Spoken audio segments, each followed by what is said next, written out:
நம்முடைய இருதயத்துக்குள்ளே தான் நடக்கிறது. உதாரணமாக நம்ம ஆண்டவரை விசுவாசிக்கிற காரியமாக இருக்கட்டும், மற்றபடி நாம் ரட்சிக்கப்படுகிற காரியமாக இருக்கட்டும், மற்ற எல்லாமே நம்முடைய உள்ளான மனுஷனுக்குள்ளே, நம்முடைய மனதிற்குள்ளே, இருதயத்துக்குள்ளே நடக்கிற ஒரு காரியமாக இருக்கிறது.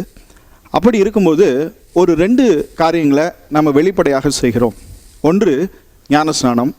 நம்ம சபைக்கு முன்பாக, சபை போதகருக்கு, சபை ஜனங்களுக்கு முன்பாக அது ஒரு ஆராதனையாக நடத்தி ஞானஸ்நானம் கொடுக்கப்படுகிறது. அடுத்து இன்னொரு காரியம், நாம் ரட்சிக்கப்பட்டு ஞானஸ்நானம் பெற்றவர்கள் ஒவ்வொரு மாதமும் அல்லது ஒரு ரெகுலரான ஒரு இன்டர்வெல்லில் நாம் திருவிருந்து பந்தியில் பங்கு பெறுகிறோம். இந்த திருவிருந்து பந்தி அப்படின்னு சொல்லி யோசிக்கும் பொழுதே அநேக இடங்களில் இந்த திருவிருந்து பந்தி பார்த்திங்கன்னா என்னை பொறுத்தளவுக்கும் கொச்சைப்படுத்தப்படுகிறதை பார்க்க முடிகிறது. நான் ரட்சிக்கப்பட்ட நாட்டில் கிட்டத்தட்ட ஒரு 18-19 வருஷங்களுக்கு முன்பாக, நான் ரட்சிக்கப்படுவதற்கு முன்பாக ஒரு திருமணத்துக்காக, என்னுடைய நண்பர் ஒரு சகோதரருடைய திருமணத்துக்காக சென்றிருந்தேன். அப்பொழுது எனக்கு எதுவுமே தெரியாது. சரி, கல்யாணத்துக்கு கூப்பிட்டுருக்குறாங்கன்னு சொல்லி நாங்கள் போயிருந்தோம். போன இடத்துல என்னையும் கூப்பிட்டு எனக்கு ஒரு அப்பத்தை ரசத்தில் தொட்டு கொடுத்தாங்க. என்னன்னே தெரியாமல் அதை வாங்கிவிட்டேன்.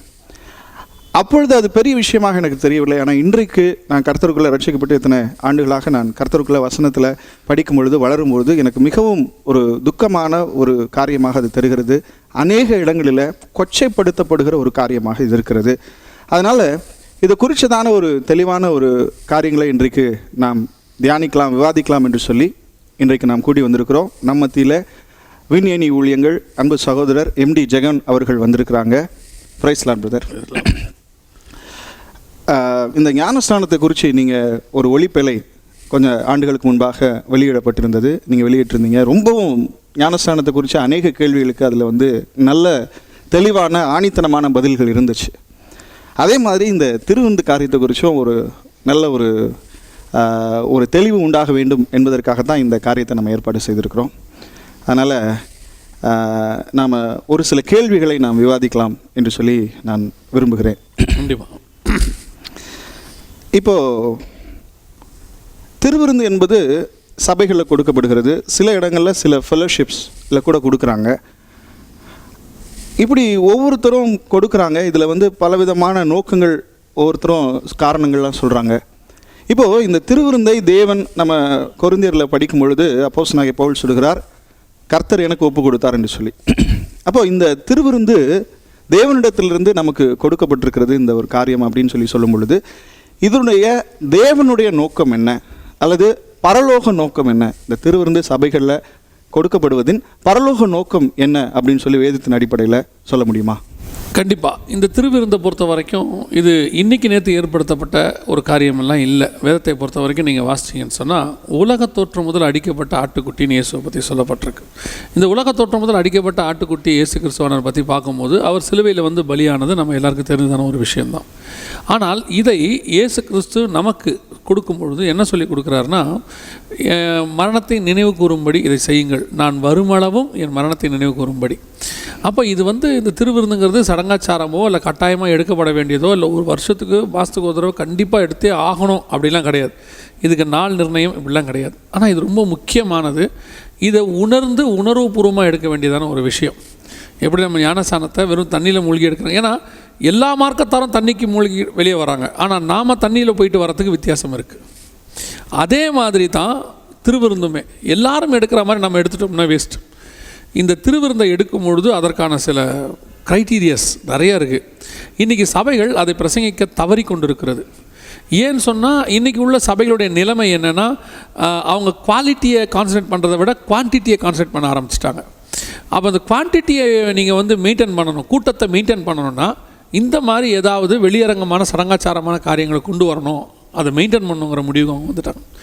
ஸோ இந்த திருவிருந்து என்பது தேவனுடைய பார்வையில் மிக மிக முக்கியமானது. அதை எடுக்கிறதுன்றதை விட எடுக்கப்படுகிற முறை ரொம்ப முக்கியம். ஏன்னா பவுல் தெளிவாக சொல்கிறார், அபாத்திரமாய் போஜனமானம் பண்ணுகிறவன் வியாதியஸ்தனாக இருக்கிறான், நித்திரை அடைந்திருக்கிறார்கள் சொல்கிறார். அந்த சீரியஸ்னஸே இன்றைக்கி திருச்சபைக்கு இல்லை. அபாத்திரமாக போஜனமானம் பண்ணுறோமா அப்படிங்கிற சீரியஸ்னஸே அவங்க யாருக்குமே இல்லை. ரொம்ப கேஷுவலாக எடுக்கிறாங்க. அவங்கள பொறுத்த வரைக்கும் அது வெறும் ப்ரெட்டும் ரசமாக தான் இருக்குது. அது ப்ரெட்டு ரசம் தான், அதில் எந்த மாற்ற கருத்தும் இல்லை. ஆனால் அது எதற்கான அடையாளங்கிறது தான் ரொம்ப முக்கியம். இல்லையா? அந்த அடையாளத்தை அவர்கள் உதாசீனப்படுத்திக்கிட்டு இருக்கிறாங்கன்றது தான் இன்றைக்கி உள்ள ஒரு மிக முக்கியம். அதை எடுக்கக்கூடிய முறைகள் கொஞ்சம் இருக்குது. அது அந்த முறைப்படி தான் கொடுக்கணும், எடுக்கணும். இல்லைன்னா எடுக்கவும் கூடாது, கொடுக்கவும் கூடாது. இப்போது எடுக்கக்கூடிய முறைமைகள் அதை பற்றி பேசுறதுக்கு முன்னாடி, இப்போ ஒவ்வொரு சபைகள்லையும் இதை யார் எடுக்க வேண்டும் என்று சொல்லி சில க்ரைட்டீரியாஸ் வச்சுருக்குறாங்க. சில இடங்களில் வயது வரம்புகள் வச்சுருக்கிறாங்க. சில பேர் ஞானஸ்நானம் எடுக்கலாம், சில பேர் ஞானஸ்நானம் எடுக்காட்டால் பரவாயில்லன்றாங்க. இப்போ யார் இந்த திருவிருந்தில் வேதத்தின்படி அல்லது ஆண்டவருடைய ஒரு கண்ணோட்டத்தின்படி யார் இந்த திருவிருந்தில் பங்கு பெற வேண்டும், அவங்களுக்கான ஒரு பேசிக் க்ரைட்டீரியா அல்லது என்ன தகுதி, அப்படி அது என்ன சொல்லலாம் நம்ம? இப்போ நீங்கள் எடுத்துக்கிட்டிங்கன்னா திருவிருந்தை பொறுத்த வரைக்கும் இன்றைக்கி கடைசி காலத்தில் நடக்கிற ஒரு சில காரியங்கள், தப்பான காரியங்கள் நடக்குது. என்ன நடக்குதுன்னா, நான் கேள்விப்பட்டேன், பிள்ளைகளுக்கும் திருவிருந்து கொடுக்குறாங்க, குழந்தைகளுக்கு திருவிருந்து கொடுக்குறாங்க அப்படின்னு இருக்குது.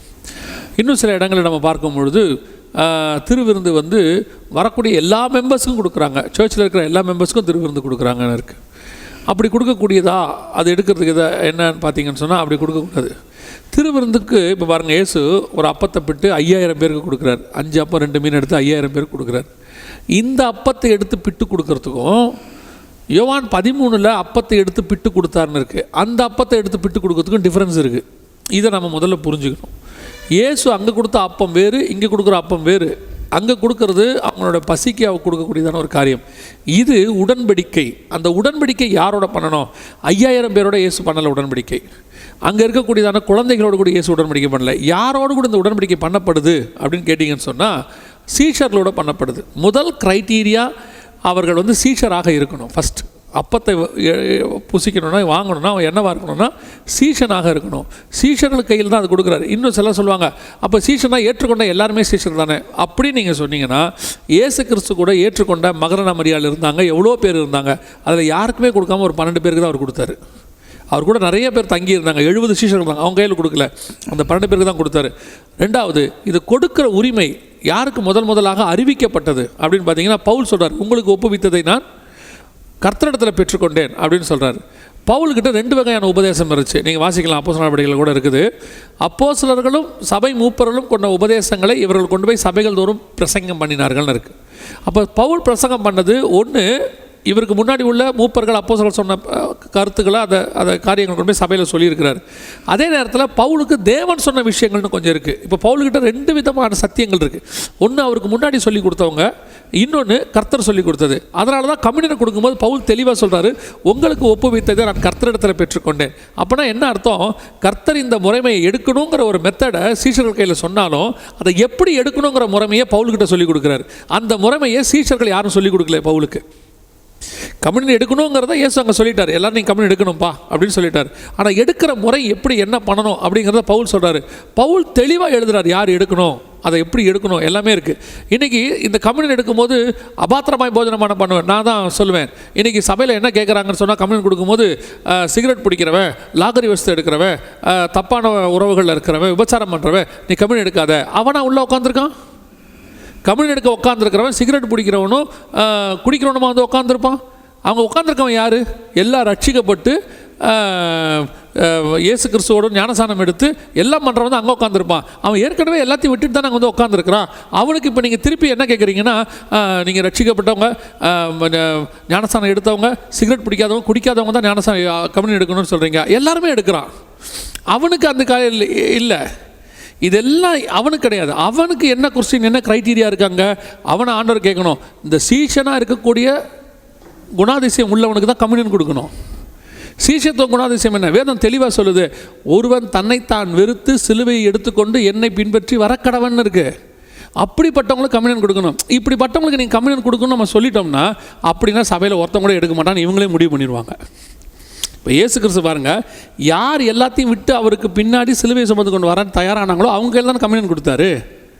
பவுல் அவங்களுக்கு தானே கொடுக்குறாரு, அப்படிப்பட்டவங்களுக்கு தானே கொடுக்க சொல்கிறாரு. அன்றைக்கி வீடுகள் தூரம் அப்பம் விட்டார்கள். யார் வீடுகள் தூரம் அப்பம் விட்டார்கள்? உடனே அவங்க சொன்னாங்க, அன்றைக்கி வீடுகள் தூரம் அப்பம் விட்டார்கள். எஸ், வீடுகள் தூரம் அப்பம் விட்டார்கள். யார் விட்டார்கள்? அன்னைக்கு எல்லாவற்றையும் விட்டு இயேசு கிறிஸ்துவுக்காக எல்லாத்தையும் விற்று அப்போஸ்தலர் பாதத்தில் வைத்தவர்கள் அவங்க எல்லாம். இன்றைக்கி அந்த க்ரைட்டீரியாவே கிடையாது. இன்றைக்கி கம்யூனியன் எப்படி ஆயிடுச்சுன்னா, சர்ச்சில் இருக்கக்கூடியதான ஒரு சடங்காச்சாரமான நிகழ்ச்சி. 5000 பேர் 10,000 பேர் இருக்கிறாங்க, கீழே அண்டாவில் வச்சு மொண்டு ஊற்றுறாங்க. அதில் எடுத்துகிட்டு போய் ஒருத்தன் கொடுக்குறானே, அவனுக்கு எந்த விதமான அதை பற்றினதான ஒரு புறஜாதியார்கிட்ட நீங்கள் போனீங்கன்னு சொன்னால் அவங்க பிரசாதம் வாங்கும்போது 2 கையை வச்சு அழகாக வாங்குவாங்க, நீங்கள் பார்த்துருப்பீங்கன்னு நினைக்கிறேன். அதுக்கு ஒரு மரியாதை கொடுப்பாங்க. எடுக்கிறவங்கள விட கொடுக்குறவங்களுக்கு இன்னும் மரியாதை இருக்கணும். இன்றைக்கி கம்யூனியன் கொடுக்குறாங்க, மேலேருந்து கொடுக்குறவங்க நான் சொல்லலை, சிலர் கொடுக்க சொல்கிறாங்க. அவங்களுக்கு அதை கொடுக்குறக்கூடிய தகுதி அவங்களுக்கு இருக்குதா? அதை நம்ம என்றைக்காவது யோசிச்சிருக்கோமா? இன்றைக்கி என்ன செய்யப்படுது? கம்யூனியன் ஒரு சடங்காச்சார பொருளாக மாற்றப்பட்டுருச்சு. அவங்களுக்கு இவங்க கிளாஸ் எடுத்துருக்குறாங்களா? எடுக்கிறவங்கள பற்றி 2வது பேசுவோம். இப்போ நம்ம எடுக்கிறவங்கள பற்றி 2வது பேசுவோம். கொடுக்குறவங்க இன்றைக்கி எடுக்கிறவன் பார்க்குறான், கொடுக்குறவன் நமக்கு ஒருத்தன் கொண்டு வந்து கொடுக்குறானே, இவன் எப்பேற்பட்டவன் பார்க்குறான். இவன் சீசனா, இவன் சிலுவையை எடுத்துகிட்டு நடக்கிறவனா, இவன் உலகத்தை வெறுத்தவனா, அவன் எல்லாத்தையும் பார்க்குறான். அவன் வட்டி கூடுறவனும், அவன் தப்பான நடத்தையிலும் இருக்கிறவன் அங்கே இருக்கிறான். அவனை கொண்டு போய் கம்யூனியன் கொடுக்க சொல்கிறோம். 2வது எடுக்கிறவங்கள நம்ம என்ன கேள்வி கேட்குறோம்? சிகரெட் குடிச்சியா? பெரும்பாலான கிறிஸ்தவர்கள் சிகரெட் குடிக்கிறவர்கள் கிடையாது.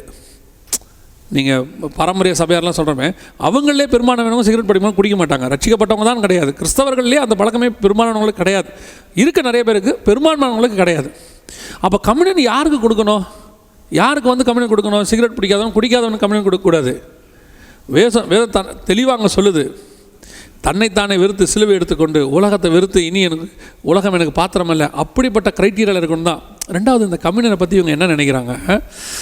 எல்லா மார்க்கத்தில் இருக்கிற மாதிரி இது ஒரு சடங்காச்சாரமான காரியம் அப்படின்னு நினைக்கிறாங்க. ஆக்சுவலாக அப்படி இல்லைங்க. கம்யூனியன் என்பது நித்திய ஜீவனுக்கான வழின்னு அவர் சொல்கிறார். யோவான் சுவிசேஷம் அப்படி தான் சொல்லுது. என் மாம்சத்தை புசித்து என் பானத்தை என்னுடைய ரத்தத்தை பானம் பண்ணுகிறவனே கடைசி நாளில் எழுப்புவேன், நித்திய ஜீவனை சுதந்திரிக்கணும்னு இருக்குது. நித்திய ஜீவனை இவங்க சுதந்திரிக்கிறதுக்கு வழி என்ன? கம்யூனியன், திருவிருந்து தான் அதுக்கு ஒரே வழி. நம்ம இதை பற்றி ஒரு பெரிய சப்ஜெக்டை கூட எடுத்துருக்குறோம். உதாரணமாக 2 பிரமாணத்தை நம்ம பேசுவோம் இல்லையா? ஒன்று நியாயப்பிரமாணம், இன்னொன்று புதிய ஏற்பாட்டு பிரமாணம். இந்த நியாயப்பிரமாணத்துக்கும் புதிய ஏற்பாட்டு பிரமாணத்துக்கும் என்ன வித்தியாசம்?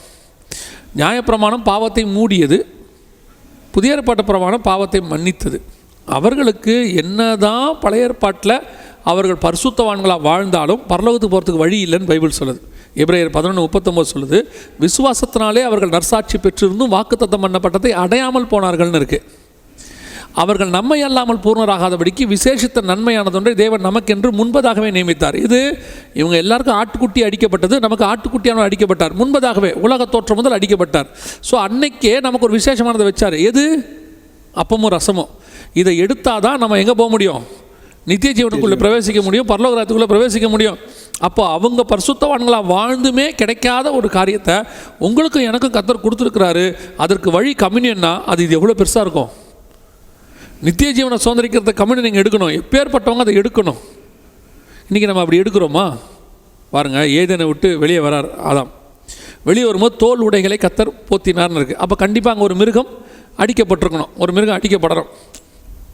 எந்த மிருகம் அடிக்கப்பட்டதுன்னா ஒரு ஆட்டுக்குட்டி அடிக்கப்பட்டோம்னு வச்சுக்கோங்க. நிறைய பேர் சொல்கிறாங்க ஆட்டுக்குட்டி எப்படி சொல்கிறீங்கன்னா, நான் ஒரு நிதானத்தில் சொல்கிறேன். எந்த விதம் சொன்னால் உலக தோற்றம் முதல் அடிக்கப்பட்ட ஆட்டுக்குட்டி, அதற்கு மாதிரியாக அங்கே ஒரு ஆட்டுக்குட்டி அடிக்கப்பட்டிருக்கும்.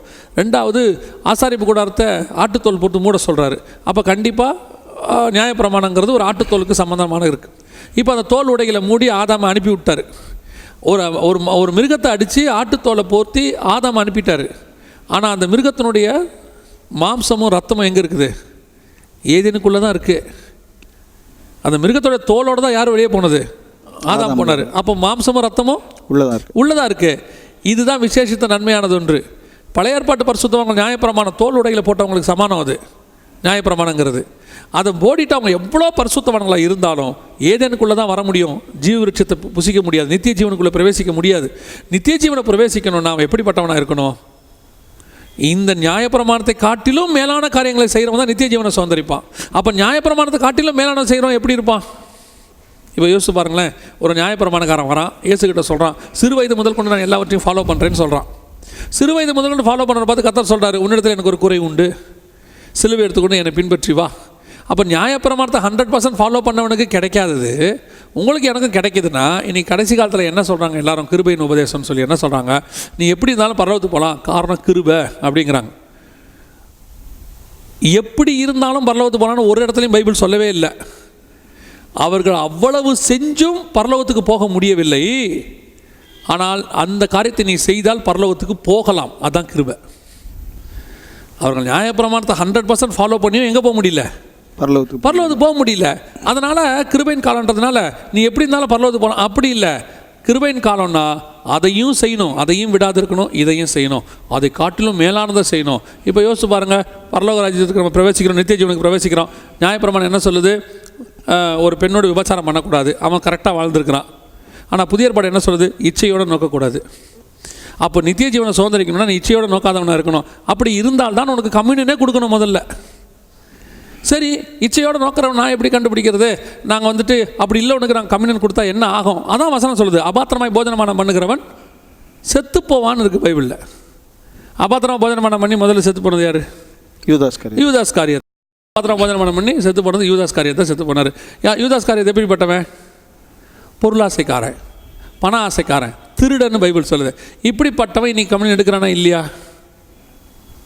சபையில் எடுக்கிறான் தானே. இன்றைக்கி இந்த சபையில் இருக்கிறவன் நீங்கள் என்ன போதிக்கணும்? நீ சிகரெட் குடிக்காதவனாரு இருக்கக்கூடாது, பொருளாசைக்காரனாக இருக்காத, நீ வந்துட்டு திருடனாக இருக்காத, நீ பண விஷயத்தில் உண்மையாயிரு, குடும்பத்தில் உண்மையாயிரு, உன் நேரத்துக்கு உண்மையாரு, தேவனத்துக்கு உண்மையாரு, கோபம் மூர்க்கம் இல்லாமல் இருக்கா. இதுதான் கம்யூனியன் எடுக்கிறது க்ரைட்டீரியா. இப்போ நம்ம என்ன கேட்குறோன்னா, +2 வந்து உட்காந்துருக்கிறவனை பார்த்து நம்ம கேட்குறோம், 2ஆம் வாய்ப்பாடு சொல்கிறவன் எல்லாரும் கம்யூனியன் எடுக்கலாம். அவன் +2 வந்து உட்காந்துருக்கான். எப்போது? இயேசுவின் ரத்தத்தால் பாவம் மன்னிக்கப்பட்டு சிகரெட்டெல்லாம் விட்டு குடியெல்லாம் விட்டு 10 வருஷமான ஒருத்தன் உட்காந்துருக்கான், கம்யூனியன் எடுக்க வந்திருக்கான். அவனை பார்த்து நம்ம என்ன சொல்கிறோம்? சிகரெட் குடிக்காதவர்கள் கம்யூனியன் எடுக்கலாம், விபச்சாரம் பண்ணார் கம்யூனியன். இப்போ +2 முடித்தவனை போய் நம்ம என்ன சொல்கிறோம்? 2ஆம் வாய்ப்பாடு கரெக்டாக சொல்கிறவங்க பாஸ். அப்படி தான் இருக்குது. இவனுக்கு என்ன சொல்லணும்? +2 முடித்தவனுக்கு பயாலஜினா என்ன, ஜுவாலஜினா என்ன, அவனுக்குரிய சப்ஜெக்டை கேட்கணும். அப்போ இவனுக்குரிய சப்ஜெக்ட் என்ன? இவனுக்குரிய சப்ஜெக்ட் பொருளாசக்காரனாக இருக்காத, சிலுவையை தொடு, தன்னைத்தானே வேறு, இப்படிப்பட்டவனுக்கு கம்யூனியன் கொடு. இதை முதல்ல சபையில் போதிக்க முடியுமா? இன்றைக்கி திருச்சபையினுடைய மிகப்பெரிய பிரச்சனை என்ன தெரியுங்களா? ப்ராப்ளம், சத்தியத்தை போதிக்கிறதுக்கு இவங்க பயப்பட ஆரம்பிச்சிட்டாங்க. இப்போ அதான் பிரச்சனையே. இப்போ அன்னைக்கு உள்ள பிரச்சனை என்ன? போதிப்பாங்க, கேட்குறவங்ககிட்ட பிரச்சனை இருந்துச்சு. இயேசு போதிச்சிட்டாரு, பாதி பேர் போயிட்டாங்க. ஏசு இருக்கிறவனை பார்த்து கேட்டார், நீங்களும் போய் விட மாட்டதாக இருக்கிறீர்களோன்னு கேட்டார். இன்றைக்கி இருக்கிற பிரச்சனை என்னென்னா, போதிக்கிறதுக்கே பிரச்சனை. போதிச்சா இவங்க போயிடுவாங்க. அந்த சபக்காரன் வந்துட்டு கம்யூனியன் எல்லாருக்கும் அள்ளி கொடுக்குறான். ஒருவேளை நம்ம இங்கே கொடுக்க மாட்டோம்னு சொன்னால் அங்கே போயிடுவாங்க. அந்த பயம் எல்லாருக்கும் இருக்குது. நான் என்ன சொல்கிறேன், தப்பாக ஒருத்தனுக்கு கம்யூனியன் கொடுத்து நீ நரகத்துக்கு போகிறத விட கொடுக்காம நீ பரலோகத்துக்கு போகிறது நல்லது. நான் இத்தனை பேருக்கு கம்யூனியன் கொடுக்கணும்னு பைபிளில் ஒன்றும் டார்கெட் ஃபிக்ஸ் பண்ணி வைக்கலையே. பைபிளில் வந்து குவான்டிட்டிக்கு தான் இருக்குது, குவாலிட்டிக்கு தான் இருக்குது. இப்படிப்பட்டவங்களுக்கு கொடுன்னு இருக்குது, இவ்வளோ பேருக்கு கொடுங்கன்னு சொல்லலை. இன்றைக்கி இவங்களுக்கு வந்துட்டு ஒரு பெருமை. இன்றைக்கி எங்கள் சபையில் 10,000 பேர் எடுத்தாங்க. எத்தனை பேர் நித்திய ஜீவனை சுதந்திரிப்பான்? அதில் எத்தனை பேர் அதில் சாவ போகிறான்? இந்த கம்யூனியன் இருக்குது, எங்கள் இயேசுவின் ரத்தம் இருக்குது, அது இருபுறம் கருக்குள்ள பட்டயம் மாதிரி. அது இந்த கம்யூனியன் எடுத்தால் தான் நித்திய ஜீவன், இதை எடுத்தால் தான் பரலோகத்துக்கு போக முடியும், இதை எடுத்தால் தான் நீங்கள் பங்கடைய முடியும் வருகையில். ஏன்னா வசனம் அப்படி தான் சொல்லுது. அதே நேரத்தில் தப்பாக எடுத்தால் அது கொண்டு போடும். சரியாக எடுக்கிறவனை வாழ வைக்கும், தப்பாக எடுக்கிறவனை கொண்டு போடும். அப்படிப்பட்டதான வல்லமை வாய்ந்தது அந்த கம்யூனியன். எனக்கு ஆண்டவர் சொல்லி கொடுத்தது இதுதான். எடுக்கிறவன் சீஷனாக இருக்கணும் கம்யூனியனை பொறுத்த வரைக்கும், கொடுக்குறவன் இயேசுவாக இருக்கணும். எடுக்கிறவன் ஏன் சீசனாக இல்லை தெரியுமா? கொடுக்குறவன் இயேசுவா இல்லை. குமாரனின் சாயலுக்கு ஒப்பாக இருக்கிறவன் கொடுத்தானா, கீழே இருக்கிறவனா சீசனாகவே இருப்பான். அவன் கொடுக்குறவனை பார்க்குறான், அவன் கையில் வந்து கொடுக்குறவனை அவன் பார்க்குறான், இவரே கொடுக்குறான், நம்ம எடுத்தால் என்ன அப்படிங்கிறான். ஸோ கம்யூனியன் என்பது நித்திய ஜீவனை சுதந்திரிக்கிறதுக்காக பரலோகம் நியமித்து வைத்த மிக முக்கியமான பொருள். இதை பற்றின சீக்ரெட்ஸ்லாம் இன்னும் நிறையா இருக்குது. எந்த காலத்தில் இருக்குலாம் கேட்டிங்கன்னா அது இன்னும் பெரிய விஷயமா இருக்கும். இப்போது நீங்கள் சொல்லும்போது எந்த காலத்தில் அப்படின்னு நீங்கள் சொல்லும்போது, இப்போ ஆபிரகாமுடைய காலத்தில் மெல்கிசேதேக்கு அவர் வந்து இவரை எதிர்கொண்டு வர்றாரு, வந்து அப்பமும் ரசமும் கொடுக்குறத நம்ம பார்க்குறோம். இதுக்கும் இந்த புதிய ஏற்பாட்டில் நம்ம புதிய ஏற்பாட்டு சபையாக இருக்கிற நாம திருவிருந்து எடுக்கிறதுக்கும் சம்மந்தம் இருக்குதா? இது கொஞ்சம் டீப்பாக போகும். அதே நேரத்தில் உண்மையை நம்ம படித்து தான் ஆகணும். என்னன்னு கேட்டிங்க சொன்னீங்கன்னா, உதாரணமாக சொன்னோன்னா, அப்பமும் ரசமும் ஆபிரகாமுக்கு கொண்டு வந்தார் இல்லையா, அது வந்து என்னன்னு கேட்டிங்கன்னா, ஆபிரகாம் ஈசாக்குக்கு மட்டும்தான் தகப்பனாக இருக்கணும். ஆபிரகாமை கர்த்தர் அழைச்சது ஈசாக்குக்கு மட்டும். அதனால தான் அவனை ஆபிராம்னு அழைச்சார், ஆபிரஹாம்னு அழைக்கலை, ஆபிராமை தான் அழைச்சார். இவரை எப்போ ஆபிரஹாமாக மாறுறாரு அப்படின்னு கேட்டிங்கன்னா, 17ஆம் அதிகாரம் ஆதியாகமத்தின் புஸ்தகம் தான் அவர் ஆபிரஹாமாக மாறுறாரு. ஏன் அங்கே மாறுறாருன்னு கேட்டால் 16ஆம் அதிகாரத்தில் இஸ்மவேல் பிறந்துட்டான். இஸ்மவேல் பிறந்த உடனே ஆபிரகாம் ஆகிட்டார். இப்போ நிறைய பேர் என்ன போதிக்கிறாங்கன்னா, ஆபிரகாம் ஜாதிகளுக்கு அவனை தகப்பனாக கர்த்தர் மாற்றினார் அப்படின்லாம் சொல்கிறாங்க. உண்மைதான். ஆனால் அது ஆசீர்வாதமானதை மட்டும் தான் நம்ம கொஞ்சம் யோசிக்கணும் இல்லையா? நான் கேட்குறது என்னன்னு கேட்டிங்கன்னு சொன்னால், ஆபிராம் அப்படின்னா ஹை ஃபாதர், மேலான தகப்பன். ஆபிரகாம் ஜாதிகளுக்கு தகப்பன். அப்போ ஆபிரகாம் வழியாக வர வேண்டியது ஒரு சந்ததி தான். அதுதான் கலாத்தியருக்கு எழுதும்போது பவுல் தெளிவாக சொல்கிறாரு, அந்த சந்ததி கிறிஸ்துவே. இந்த சந்ததி வழியாக பூமியில் உள்ள சந்ததிகள் எல்லாம் ஆசீர்வதிக்கப்படும். உன் சந்ததிக்குள்ளே பூமியில் உள்ள சந்ததிகள் எல்லாம் ஆசீர்வதிக்கப்பட்டிருக்கும். அப்படின்னா கிறிஸ்துவின் மூலமாக எல்லாரும் ஆசீர்வாதத்தை பெற்றுக்கொள்வாங்க. இன்றைக்கி நாம் இருக்கிறது இதுதான் காடோடைய பிளான். எப்போ ஆபிரகாம் ஆகாரோட கேத்தூரால எல்லாரோட சேர்ந்த உடனே இவர் பூமிக்குரிய எல்லா சந்ததிகளுக்கும் தகப்பனாக மாறினதுனால கர்த்தர் அவர் எப்படி ஆக்கிட்டாருன்னு கேட்டால், பூமியில் உள்ள ஜாதிகளுக்கெல்லாம் தகப்பன்னு ஆக்கிட்டு ஒரு மாம்ச பிரகாரமாக. நல்லா கவனிச்சிங்கன்னா, ஈசாக்கு மட்டும் இருக்கிற அந்த விஷன் இருக்கிற வரைக்கும் இந்த அப்பமும் ரசமும் தான் கம்யூனியன். இதுதான் உடன்படிக்கை மெல்கிசேதேக்கு கொண்டு வந்து கொடுத்தது. எப்போ நம்ம இஸ்மவேல் பிறந்தானோ, மற்ற சந்ததிகள் வந்ததோ, அப்போவே உடன்படிக்கை அவங்களுக்குன்னு ஒன்று கொண்டு வந்துட்டார். பூமிக்குரிய அந்த சந்ததிக்குன்னு ஒரு உடன்படிக்கை கொண்டாரு. அதுதான் விருத்த சேதனம். அதுதான் 17ஆம் அதிகாரத்தில் வருது. அந்த விருத்த சேதனம் முழுக்க முழுக்க யாருக்குரியது அப்படின்னு கேட்டிங்கன்னு சொன்னால், ஆபிரகாமுடைய மற்ற சந்ததிகளுக்கு. விருத்த சேதனம் வரும்போது ஈசாக்கு கிடையாது. நீங்கள் நல்லா தெரிஞ்சுக்கணும், ஈசாக்கு கிடையாது. அது இஸ்மவேலுக்காகவும் ஆபிரகாமுடைய மற்ற சந்ததிகளுக்காகவும் கொடுக்கப்பட்டதான உடன்படிக்கை. ஏன்னா அவர்களும் ஆபிரகாம் வழியாக வந்ததுனால அவர்களும் கொல்லப்படாமல் இருக்கணும். ஏன்னா ஆபிரகாம் வருத்தப்படுவான், இஸ்மவேலுக்காக ஜெபம் பண்ணியிருக்கான். ஈசாக்கு மூலமாக வரக்கூடியதான இந்த சந்ததி நமக்கு கர்த்தர் அப்போவே நியமித்து வச்சது தான் என்னது? அப்பமும் ரசமும். இதுதான் கர்த்தருடைய பிளான். இது இடையில் வந்த பிளான். இதைத்தான் பைபிள் சொல்லுது, முன்பதாகவே தேவன் நமக்கு என்ன நியமித்து வைத்திருந்தார். அவங்களுக்கு விருத்த சேதனம் இது. இப்போ நமக்கு கொடுக்கப்பட்ட இந்த கம்யூனியன் இருக்குது பார்த்தீங்களா, அதான் ஆபிரகாமுக்கு வெளிப்படுத்தப்பட்டது. ஆபிரகாம் என் நாட்களை பார்க்க ஆவலாக இருந்தான். எந்த நாட்கள்? இந்த நாட்கள். அப்பமும் ரசமும் மெல்கிசேதேக்கு கொண்டு வந்து கொடுக்குற நாட்களை பார்க்க அவன் ஆவலாக இருந்தான். அந்த அப்பமும் ரசம்ன்றது ஒரு உடன்படிக்கை. நல்லா கவனிச்சு பாருங்கள். அதுக்கு முன்னாடி எல்லா ராஜாக்கள்கிட்டையும் போய், பார்வோன்கிட்ட போய், அகிமெலேக்கிட்ட போய் எல்லாத்தையும் வாங்கின ஆபிரகாம் இந்த அப்பமும் ரசம் வாங்கினவுடனே சொல்கிறான் சோதோம் ராஜாவை பார்த்து, உன் கையில் நான் எதையும் வாங்க மாட்டேங்கிறான், பாதரட்சியின் வார கூட வாங்க மாட்டேங்கிறான். ஏன் அப்படி சொல்கிறான்? இதுக்கு முன்னாடி பார்வோன்ட்ட வாங்கியிருக்கிறான், அகிமெலேக்கிட்ட வாங்கியிருக்கான், எல்லாத்தையும் வாங்கியிருக்கான். ஆனால் யார்கிட்ட வாங்கலை? சோதம்கிட்ட வாங்கலை. ஏன்? நடுவில் மெத்துசலாக்கிட்ட மெல்கிசேதேக்கிட்ட வாங்கிட்டான். நடுவில் சாலேமே ராஜாவாகிய மெல்கிசேதேக்கிட்ட அப்பமும் ரசத்தை வாங்கிட்டான். இந்த உடன்படிக்கை வாங்கின நான் இனி பூமிக்குரிய ஆசீர்வாதத்தை பற்றி நான் கவலைப்பட மாட்டேன்னு அர்த்தம். பூமிக்குரிய ராஜாக்களால் நான் ஆசீர்வதிக்கப்பட முடியாது. ஏன்? நான் வானத்துக்குரிய ராஜாவால் ஆசீர்வதிக்கப்பட்டிருக்கிறேன்னு அர்த்தம். இந்த கம்யூனியன் அப்படி மேலானது அங்கே வருது. பூமிக்குரியது விருத்த சேதனம் மற்ற சந்ததிகளுக்கு. அதனால தான் நம்ம காலம் வந்த உடனே, சபை காலம் வந்து கம்யூனியனை இயேசு கொடுத்த உடனே அந்த விருத்த சேதனை நம்ம நிறுத்திட்டோம். இல்லை, இப்போ ஏன்னா அந்த உடன்படிக்கை கர்த்தர் முடிச்சிட்டார். இப்போ இந்த உடன்படிக்கை இருக்குது. இன்னும் மற்ற சந்ததியார் இயேசுவை ஏற்றுக்கொள்ளாதவங்க மட்டும் இது என்ன செய்கிறாங்க? செஞ்சுட்டு. இப்போ சிலர் கேட்பாங்க, யூதர்களும் அதை செய்கிறாங்களே, அவங்க இயேசுவை ஏற்றுக்கொள்ளலை. இயேசுவை ஏற்றுக்கொண்ட யூதனாக இருந்தால் அவனுக்கு என்ன கிடையாது? விருத்த சேதனம் கிடையாது. அவனுக்கு கம்யூனியன் தான். அப்போ கம்யூனியன் என்பது ஆபிரகாம் காலத்திலிருந்து மறைத்து வைக்கப்பட்டது. அதை ஆண்டவர் சொல்லுவார், இது புறஜாதியாருக்கு உரியதுன்னு. நான் இன்னும் சொல்லுவேன், இயேசு கிறிஸ்துவின் மூலமாக வரக்கூடிய சந்ததிகளுக்காகவே வைக்கப்பட்டது கம்யூனியன். இது மற்ற யாருக்கும் கிடையாது. நீங்கள் காணவர் கல்யாணத்தை பற்றி படிச்சிருப்பீங்கன்னு நினைக்கிறேன் இல்லையா? காணவர் கல்யாணத்தில் நிறைய பேர் என்ன சொல்லுவாங்கன்னா, இது ஒரு ஆவிக்குரிய நிதானம். என்ன சொல்லுவாங்கன்னா, மரியாள் கேட்பாங்க அவர்களுக்கு திராட்சை ரசம். உடனே இவர் சொல்லுவார், உனக்கும் எனக்கும் என்ன, ஸ்திரீயே உனக்கும் எனக்கும் என்ன அப்படின்னு கேட்பார். நிறைய பேர் என்ன சொல்கிறாங்க, மரியாளை அவர் திட்டாரு, அதை மரியாளை கண்டம் பண்ணிட்டாரு, ஸ்திரீயேன்னு சொல்லிட்டாரு. இயேசு கிறிஸ்துவ இன்னுமே இவங்கெல்லாம் புரிஞ்சிக்கவே இல்லை. இவங்க ரேஞ்சிலே இயேசுவை பார்க்குறாங்க. இயேசு கோவப்பட்டு, நீ ஏன் என்னை கேட்ட அப்படின்னு கேட்குறாரு. இயேசு சர்வ வல்லமையுள்ள தேவன். அவர் பேசுகிற ஒவ்வொரு வார்த்தைக்கு பின்னாடியும் 1000 டைமென்ஷன்ஸ் இருக்கு. அந்த டைமென்ஷனை புரிஞ்சிக்கிட்டு தான் ரெவலேஷன். அப்போ மரியாள் கேட்குறாங்க. கேட்டோன்னே நீங்கள் நல்லா கவனிச்சு பாருங்கள். அந்த அற்புதம் முடிஞ்ச பிறகு வசனம் சொல்லும், அவர் அந்த ஊரிலேயே தன் தாயாகிய மரியாளோடு கூட இன்னும் சில காலம் தங்கி இருந்தார்னு இருக்குது. தாயாகிய மரியாள்னு இருக்கும்.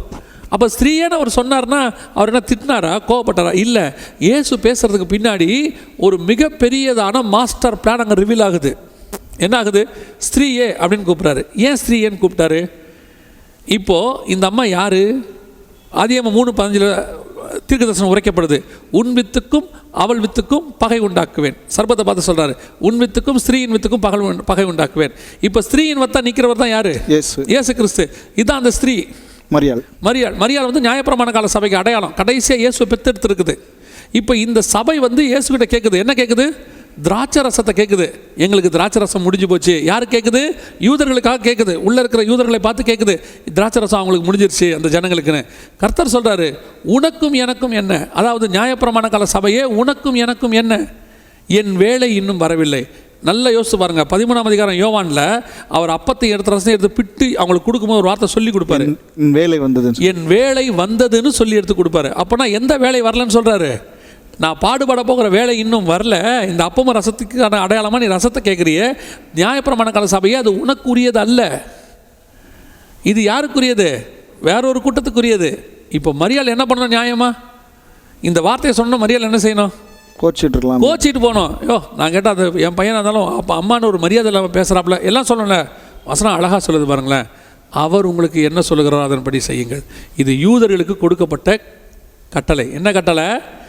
இது வரைக்கும் அந்த இடத்துல உள்ளே உட்காந்துருக்கான் திராட்சை ரசம். இது யார் மூலயமா வந்ததுன்னா மோசையின் பிரமாணத்தின்படி உள்ளே உட்காந்துருக்கிறான். இப்போ இந்த அம்மா அப்படியே மாற்றுறாங்க, எல்லாத்தையும் மாற்றி சொல்கிறாங்க, அவர் உங்களுக்கு என்ன சொல்லுகிறாரோ அதன்படி செய்யுங்கள். நீங்கள் மோசையின் நியாய பிரமாணத்தின்படி உள்ளே உட்காந்துருக்கிறீங்க, இயேசுவின் பிரமாணத்தின்படி செய்யுங்க, உங்களுக்கு திராட்சை ரசம் உடன்படிக்கை கிடைக்கும்னு அர்த்தம். அதாவது இயேசுவை ஏற்றுக்கொண்ட யூதர்கள், இயேசுவை ஏற்றுக்கொள்கிற யூதர்களுக்கு அது கிடைக்கும்னு அர்த்தம். அவர் உங்களுக்கு என்ன சொல்லுகிறாரோ அதன்படி செய்யுங்கள். இப்போ இயேசு சொல்கிற வார்த்தை என்ன? உடனே இயேசு என்ன பண்ண? உடனே மனம் மாறிட்டாரா? ஒருத்தர் அன்றைக்கி பிரசங்கம் பண்ணார், 2 நிமிஷத்தில் வந்துட்டு இயேசுக்கு வந்து வேலை வந்துருச்சு. அப்போ வேலை வரல, இப்போ வேலை வந்துருச்சு. இல்லைங்க, இயேசு அங்கே என்ன செய்கிறார் தெரியுமா? அவர் உங்களுக்கு என்ன சொல்லுகிறார் அப்படி செய்யுங்கன்னு தன்னை ஏற்றுக்கொண்ட ஜனங்களுக்கு தான் திராட்சை ரசம் கிடைக்கும்ன்றதை அங்கே நிரூபிக்கிறாரு. அதாவது உடன்படிக்கை கிடைக்கும். அந்த உடன்படிக்கை அந்த இடத்துல சொல்கிறாரு, கற்சாடியை நிரப்புங்கள். அந்த கற்சாடி என்ன? சுத்திகரிக்கிற முறைமையின்படி இருக்கிற கற்சாடி. அப்போ எல்லாரும் உள்ளே போயிருக்கிறான், அது காலியாக இருக்குது. அப்போ எல்லாம் சுத்திகரிப்பு முடித்து உள்ளே போனவன், எல்லாம் உள்ளே போனவன் யார்? சுத்திகரிப்பு முடிச்சுட்டு உள்ளே போயிருக்கான். அதனால தான் அந்த கற்சாடி காலியாக இருக்குது. இப்போ சொல்கிறாரு, திருப்பி அதை நிரப்பு. இன்னொரு விஷயம் நீ சுத்திகரிக்கப்படணும்னு அர்த்தம். அதனால தான் கம்யூனியன் கொடுக்கும்போது என்ன சொல்கிறாரு? காலை கழுவுறாரு. அவன் சொல்கிறான், நீ என் காலை கழுவக்கூடாது. அவர் சொல்கிறாரு, காலை கழுவ விட்டால் உனக்கு என்னிடத்துல பங்கில்லை அப்படிங்கிறாரு. அவன் சொல்கிறான், என்னை முழுவதும் கழுவும். இல்லை, ஒரு தடவை கழுவினா போதும். அழகாக அந்த இடத்துல எவ்வளோ பெரிய ரெவலேஷன் இருக்குது தெரியுமா? அதனால தான் அந்த கல்யாணத்தை அவங்களை இம்பார்ட்டண்ட்டாக கொடுத்து வச்சுருக்கிறாங்க அந்த இடத்துல. இயேசு சும்மா திராட்சை ரசத்தை தண்ணீராக மாற்றினாருங்கிறது ஒரு பெரிய விஷயமே கிடையாது. இப்போது உடன்படிக்கை அவங்களுக்கு கிடைக்கிது. கொண்டு போய் யூதர்கள்ட்ட உள்ளே கொடுக்குறாங்க. கொடுக்கும்போது அவன் என்ன சொல்கிறான்? முந்தின ரசத்தை விட பிந்தின. அதனால் அர்த்தம், நியாய பிரமாணத்தை விட இப்போது வந்திருக்கிற கிருபையின் பிரமாணம் அதிக மேன்மையானது. நமக்கு என்ன சொல்கிறது? எசேக்கியேல் புஸ்தகம் அவர் நியாய பிரமாணத்தை பற்றி சொல்லும்போது, நன்மைக்கு எதுவால்லாத பிரமாணத்தையும் ஜீவனுக்கு இல்லாத நியமங்களையும் அவர்களுக்கு நான் கொடுத்தேன். அப்போ இதுதான் கானா ஒரு கல்யாணத்தினுடைய மிக முக்கியமானது. அந்த இடத்துல கம்யூனியன் ரிவீல் ஆகுது. முதலாம் அற்புதம். ஏன் அதை முதலாம் அற்புதங்கிற? அங்கே ஒரு அற்புதம் நடக்குது. என்ன அற்புதம் நடக்குது? யூதர்களுக்கான வழி திறக்குது. யூதர்களுக்கான அந்த இடத்துல திராட்சை ரசம் கம்யூனியன் கிடைக்குது. இயேசு கிறிஸ்துவின் மூலமாக அவங்களுக்கு ஒரு வாசல் திறக்குது. எவ்வளோ பெரிய சீக்ரெட் அது! அதான் கம்யூனியன். அவ்வளவு பெரிய மேன்மையை கர்த்தர் நமக்கு கம்யூனியனில் வச்சுருக்கிறார். இன்றைக்கி கம்யூனியனை ரொம்ப அசால்ட்டாக, ரொம்ப கேஷுவலாக, அதை என்னமோ சும்மா சாதாரணமாக எடுக்கிற மாதிரி. முந்தியெல்லாம் பரிசுத்தவான்கள் அதுக்குன்னு ஒன்று வச்சுருந்தாங்க தெரியுமா? சுத்திகரிப்புன்னு ஒன்று வச்சுருந்தாங்க. இன்றைக்கி அதெல்லாம் இல்லை சபைகளில். நான் கேட்கணும்னு நினச்ச கேள்விக்கான ஒரு குறிப்பை நீங்கள் அதிலே கொடுத்துட்டீங்க. கால்களை கழுவி இயேசு திருவிருந்து கொடுத்தார் அப்படின்னு சொல்லிட்டு. இப்போ இன்றைக்கி நீங்களும் நிறைய சர்ச்சஸ் போகிறீங்க, நிறைய இடங்களில் போகிறீங்க, நிறைய இடங்களில் திருவிருந்தில் நீங்கள் பங்கு பெற்றிருப்பீங்க, நீங்களே பார்த்துருப்பீங்க. ஒவ்வொரு சர்ச்லேயும் திருவிருந்து கொடுக்குற முறைமைகள் மாறுது. ஆனால் மெஜாரிட்டி, அதாவது அதிகப்படியான சபைகளில் வந்து பார்த்திங்கன்னா இந்த ஒரு சில சபைகளில் கால்கள் கழுவி திருவிருந்து கொடுக்குறாங்கன்னு நான் கேள்விப்பட்டிருக்கிறேன். ரொம்ப ஒரு சில இடங்களில் நான் பார்த்துருக்குறேன். இப்போது மெஜாரிட்டி ஆஃப் த அதிகப்படியான சபைகளில் இந்த கால்களை கழுவுற அந்த காரியமும் இல்லை. இப்போ என்னோடய கேள்வி என்னென்னா, இப்போ நானும் ஒரு போதகனாக சபை நடத்திக்கிட்டு இருக்கிறேன். ப்ராக்டிக்கலாக பார்க்கும்போது வருகிற எல்லாருடைய கால்களையும் கழுவி திருவிருந்து கொடுக்க முடியுமா? ஏன்னா நம்ம வந்து ஆராதனை என்பது இப்போ நமக்கு வந்து நேரத்துக்குள்ளே, ஒரு குறிப்பிட்ட நேரத்துக்குள்ளே முடிக்கணும். அதில் பிரசங்கம் இருக்குது, ஆராதனை இருக்குது, மற்ற எல்லாமே இருக்குது. இப்போ திருவிருந்து கொடுக்கும்போது அதுக்கு நம்ம கொஞ்சம் நேரம் ஒதுக்குறோம். இப்போ திருப்பி கால்களை கழுவ முடியுமா அப்படின்னு யோசிக்கும்போது அது ஒரு மிகப்பெரிய கேள்விக்குறியாக இருக்குது. இதை வந்து நீங்கள் வேதத்தின் அடிப்படையில் இதை கொஞ்சம் விளக்கி சொல்ல முடியுமா? என்ன செய்யலாம் சரியாக அப்படின்னு சொல்லி. ஆக்சுவலாக முதல்ல கம்யூனியனில் கால்கள் கழுவுற முறைங்கிறது கம்யூனியனுக்கான முறையான்னு நம்ம பார்க்கணும் முதல்ல. ஏன்னு சொன்னால் இயேசு கிறிஸ்து கம்யூனியன் கொடுக்க வரும்போது இவங்களுக்குள்ள ஒரு வாக்குவாதம் நடந்துகிட்ருக்கு. இந்த வாக்குவாதம் நடந்துட்டு இருக்கும்போது யார் பெரியவனுங்கிற வாக்குவாதம் நடக்குது. இப்போ இயேசு என்ன பண்ணுறாரு, பஸ்கா ஆசாரிக்க வராரு. பஸ்கா ஆசாரிக்க வரவர் பார்க்குறாரு இந்த விஷயத்தை பார்த்தோன்னே என்ன செய்கிறாரு, போட்டிருக்கிற வஸ்திரத்தை வச்சுட்டு அடிமையின் வஸ்திரத்தை எடுத்து சீலை வந்து அது ஒரு அடிமையின் வஸ்திரம், சீலை எடுத்து கட்டிக்கிட்டு கால்களை கழுவுறாரு. கழுவி முடிச்சுட்டு என்ன பண்ணுறாரு, திருப்பி அந்த வஸ்திரத்தை போட்டுட்டு தான் கம்யூனியன் ஆரம்பிக்கிறார். அதோடைய அர்த்தம் என்னென்னா, கால்களை கழுவுறது வேறு கான்செப்ட், கம்யூனியன் எடுக்கிற கான்செப்ட் வேறு, இதுக்கு வேறு ட்ரெஸ்ஸு, இதுக்கு வேறு ட்ரெஸ்ஸு. அது எதுக்கான காரியம்னு சொன்னால் தாழ்மைக்கு தெரியப்படுத்துறதுக்கு. நீங்கள் எல்லாமே தாழ்மை இல்லாமல் இருக்கிறீங்கப்பா, நீங்கள் தாழ்மையோடு இருக்கிறவங்க தான் இந்த பஸ்காவை ஆசாரிக்க முடியும், கம்யூனியனுக்குள்ளே பங்கடைய முடியும். உங்களில் யார் பெரியவங்கிறவன் இதில் என்ன செய்ய முடியாது, கம்யூனியன் ஆசாரிக்க முடியாதுன்னு சொல்கிறதுக்காக தான் அது ஒரு அடையாளமாக வச்சுருக்கிறாங்க. இப்போது கண்டிப்பாக கால்களை கழுவணுமா அப்படின்னு வேதத்தின்படி பார்த்தீங்கன்னா கால்களை கழுவுறது கட்டாயம் இல்லை, அது முறைமை கிடையாது. இயேசு கிறிஸ்து கால் கழுவுறது கம்யூனியனுக்காக அல்ல, தாழ்மையை உணர்த்துவதற்காக. அங்கே அவங்க சண்டை போட்டுக்கிட்டு இருந்தாங்க. அது பஸ்காவுடைய முறை கிடையாது, இன்னும் சொல்ல போனால் கம்யூனியன் முறையும் கிடையாது. அப்படி அது முறையாக இருக்குமானால் 1 கொரிந்தியர் 11 பவுல் சொல்லும் போது எப்படி சொல்லியிருப்பார்னா, உங்களுக்கு ஒப்புவித்ததை நான் கர்த்தரிடத்தில் பெற்றுக்கொண்டேன். அந்த ராத்திரியில் அவர் அப்பத்தை எடுத்துன்னு அங்கேருந்து ஆரம்பிக்கிறார், அப்பத்தை எடுத்ததுலேருந்து ஆரம்பிக்கிறார். ஒருவேளை அது கம்யூனியனுடைய ஒரு முறையாக இருக்குமானால் அந்த ராத்திரியிலே அவர் கால்களைக்கெல்லாம் கழுவி அப்பத்தை எடுத்துன்னு தான் ஆரம்பிச்சிருப்பார். கம்யூனியனுக்குரிய முறைமையில் அது வரல, கம்யூனியனுக்குரிய கொடுக்குற முறையில் அது வந்து சேரலை. அதனால தான் அவர் பவுல் ஆரம்பிக்கும் போதே 1 கொரிந்தியர் 11 உங்களுக்கு ஒப்புவித்த நான் கர்த்தரிடத்தில் பெற்றுக்கொண்டேன், அந்த ராத்திரியில் அவர் அப்பத்தை எடுத்து பிட்டு அப்படின்னு ஸ்ட்ரைட்டாக அப்பத்துலேருந்து போகிறாரு. ஒருவர் காத்திருக்க வேண்டும், அதெல்லாம் தெளிவாக சொல்கிறாரு. நீங்கள் அப்பத்தை எடுக்கும்போது எப்படி இருக்கணும்னு சொல்கிறாரு, யார் எடுக்கணும்னு சொல்கிறாரு, எடுக்கும்போது ஒருத்தருக்கு ஒருத்தர் காத்திருக்கணும், இதெல்லாம் சொல்கிறவர். காலக்கணவனுங்கிறது கட்டாயமாக அது கம்யூனியனுடைய ஒரு முறையாக இருந்தால் அதை அங்கே சொல்லியிருப்பார், அதை அவர் சொல்லலை. இது முதல் பாயிண்ட், மிக முக்கியமான பாயிண்ட். 2வது பாயிண்ட், வீடுகள் தூரம் அப்பம் விட்டார்கள் இருக்குது. அவர்கள் கால்களை கழுவி அப்பம் விட்டார்கள்னு எங்கேயுமே இல்லை, வீடுகள் தூரம் அப்பம் விட்டார்கள். இந்த இடத்துல கால்களை கழுவும் போது கம்யூனியன் எடுக்கிறதுக்கு கால் கழுவணும்னு அவர் சொல்லலை. அவர் கம்யூனியன் அந்த இடத்துல காலை கழுவுனது காரணம் இவங்க எல்லாருமே தாழ்மை இல்லாதவர்களாக யார் பெரியவன் இருந்துச்சு, யார் எல்லாருக்கும் சிறியவனாக இருக்கணும்னு அவன் காலை கழுவணும் அப்படின்னு சொல்லி தான் அவர் சொல்கிறதுக்கு அடையாளமாக செஞ்சார். இப்போ ஒரு சில இப்போ நான் அடுத்ததுக்கு வரேன். ஒரு சிலர் சபைகளில் வந்து கால்களை கழுவுறாங்க, கால்களை கழுவணும்னு சொல்கிறாங்க, கட்டாயமாக கழுவணும்னு சொல்கிறாங்க. நான் என்ன சொல்லுவேன்னா, கால்களை கழுவுற முறையை நீங்கள் வச்சுருக்கிறது சரியாக தப்பான்னு சொன்னால் தப்பு கிடையாது. ஒரு தாழ்மைக்கு அடையாளமாக நம்ம வச்சுருக்கிறோம், கால்களை கழுவுறோம். ஆனால் கால்களை கம்யூனியன் எடுக்கிறவெல்லாம் காலை கழுவித்தான் ஆகணும்னு சட்டமும் போட முடியாது. அது பிப்ளிக்கலாக சட்டப்படி செட் ஆகாது. பைபிளில் அப்படி ஒரு சட்டமாக அது சொல்லப்படவே இல்லை. கால்கள் கழுவு தப்பு கிடையாது, கழுவலாம், நீங்கள் கழுவி கம்யூனியன் எடுக்கலாம். ஆனால் காலை கழுவித்தான் நீ கம்யூனியன் எடுக்கணும், இல்லைனா எடுக்கக்கூடாதுன்னு சொல்ல முடியாது. அதாவது இது வந்து காட் மேட் டாக்ட்ரின், இது கம்யூனியன் எடுக்கிறது. காலை கழுவுறது மேன்மேட் டாக்ட்ரின். எப்படி மேன்மேட் டாக்டர்னு சொல்கிறேன்னு சொன்னால், கர்த்தர் காலை கழுவி ஒரு தாழ்மைக்கு அடையாளமாக இருந்தார், தாழ்மைக்கு அடையாளமாக காட்டுறாரு. அந்த தாழ்மைக்கு அடையாளமாக நம்மளும் காட்டலாம், அதை நீங்கள் டாக்டரினாக மாற்ற முடியாது. புரியுதுங்களா? அதுதான் அங்கே சொல்லியிருக்கு. ஸோ கால்களை கழுவுறது கட்டாயம் அல்ல, கட்டாயமாக காலை கழுவணுங்கிறது கிடையாது. கால் கழுவுனா அவங்க சபைக்கு அதை வச்சுருக்கிறாங்க, ஒரு தாழ்மைக்கு அடையாளமாக வச்சுருக்கிறாங்க. ஒருத்தர் காலை ஒருத்தர் பிடிச்சி கழுவுறாங்க. இன்னும் அதோட பெரிய விஷயம் என்னென்னா, காலை கழுவும் போதே இன்றைக்கி இருக்கிற சிச்சுவேஷன் நான் சொல்கிறேன், இவர் காலத்தை நான் கழுவேன், அவர் காலை கழுவ மாட்டேங்கிறான். நீ கால் கழுவும் போதே அவர் காலை நான் கழுவ மாட்டேன். அப்போ அந்த கான்செப்ட் அங்கேயே உடஞ்சி போச்சு. இவங்களே பேரையும் ரெடி பண்ணிக்கிறாங்க, நான் உன் காலை கழுவுறேன், நீ என் காலை கழுவு. மற்றவங்க யாராவது வந்தால் இல்லை நாங்கள் ஆல்ரெடி ரெடி பண்ணுறோம், நான் ஒருத்தரை பிடிச்சி வச்சுருக்கிறேன்றான். இப்படிலாம் நீ கால் கழுவ வேண்டிய அவசியமே கிடையாது. அவங்க முதல் தடவை கால் கழுவும்போது பார்ப்பாங்க, யார் கால்லையாவது கொஞ்சம் அடிபட்டு கொஞ்சம் புண்ணுக்குன்னுலாம் இருந்தால் அந்த காலை இவங்க கழுவ மாட்டாங்க. நல்லா அழகாக இருக்க காலை தான் இவங்க கழுவாங்க. நான் ஒரு சில இடங்களில், எல்லா இடங்களையும் அப்படி சொல்ல, ஒரு சில இடங்களில். அதனால் இப்படி கால் கழுவுறதுல பிரயோஜனமும் இல்லை, தாழ்மை கிடையாது தான். நான் இன்னும் சொல்கிறேன், எல்லார் இதுலேயும் காலை கழுவிட்டு நான் யார் தெரியுமா அப்படின்னு கேட்டால் அது பிரயோஜனமும் இல்லை.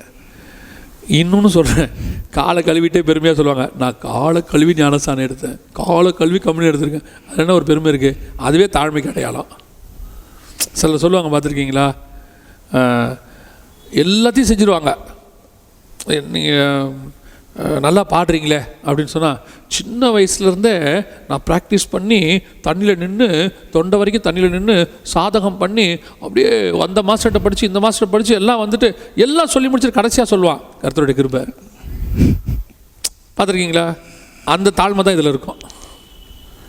காலை கழுவுறது உனக்கு நான் அடிமைன்னு அர்த்தம். காலை கழுவும் போதே ஒரு பெருமை இருக்கும், இவன் காலெல்லாம் கழுவுறனே, அப்படி ஒரு கால் கழுவக்கூடாது. சரிண்ணா, இப்போது ஒரு சில ஆர்கியூமெண்ட்ஸை நம்ம பேசலாம். அதாவது இது செய்யலாமா செய்யக்கூடாதுன்னு இருக்கிற சபைக்குள்ளே விசுவாசிகளுக்குள்ளே, இன்னும் சொல்லப்போனால் போதவர்களுக்குள்ளே இருக்கிற சில விவாதங்களை குறித்து, அதாவது திருவிருந்தை குறித்ததான விவாதங்களை குறித்து பேசலாம். இப்போ நான் ஒரு குறிப்பிட்ட சபையில் நான் சில நாட்களுக்கு முன்னாடி போயிருந்தப்போ அந்த பாஸ்டர் திருவிருந்து கொடுத்தாங்க. நம்ம கொடுத்துட்டு அவங்க சொன்னாங்கன்னா, இது வந்து கர்த்தருடைய மரணத்தை நினைவு கூறும்படி தான் நம்ம கொடுக்குறோம், அதனால் எல்லாரும் கண்டிப்பாக என்ன செய்ய வேண்டும், திருவிருந்து எடுக்க வேண்டும். பவுல் தான் சொன்னார் நீங்கள் உங்களை சோதிச்சறியணும் அப்படிலாம். பவுல் தான் சொன்னார். இயேசு சொன்னதான் ரொம்ப முக்கியம். இயேசு என்ன சொன்னார், என்னை நினைவு கூறும்படி அதை செய்யுங்கள்னு சொன்னார்.